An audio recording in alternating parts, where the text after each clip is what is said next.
পশ্চিমবঙ্গে ৬ ফেব্রুয়ারি মুক্তি পেয়েছে জয়া আহসান অভিনীত ওসিডি। তবে শুধু সিনেমার গল্প নয়, সাম্প্রতিক সাক্ষাৎকারে জয়া নিজের জীবন, ক্যারিয়ার আর বয়সের সঙ্গে কিভাবে পরিবর্তন এসেছে তা নিয়েও কথা বলেছেন।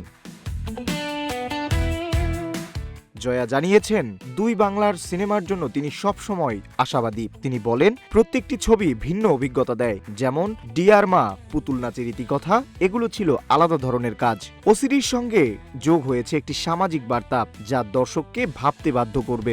বাংলাদেশের সিনেমার প্রসঙ্গে জয়া বলেন, গত বছর উৎসব এবং তাণ্ডব মনে রাখার মতো। সামাজিক যোগাযোগ মাধ্যমে জয়ার অবস্থান ভিন্নধর্মী। ব্যক্তিগত নয়, বরং এটি তার ইমেজ প্রকাশের জায়গা। কখনো কখনো ব্যক্তিগত মুহূর্ত শেয়ার করেন, তবে বেশিরভাগ সময় আনুষ্ঠানিক।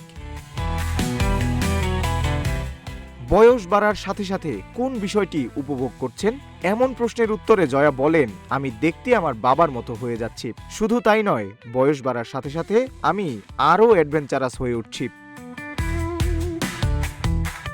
জয়া আরও বলেন, বয়স আমার কাছে শুধু সংখ্যা নয়, এটি জীবনকে নতুন দৃষ্টিভঙ্গিতে দেখার, সাহসী হওয়ার আর ছোটখাটো আনন্দ উপভোগ করার সুযোগ এনে দিয়েছে। ডেস্ক রিপোর্ট, রূপালী বাংলাদেশ।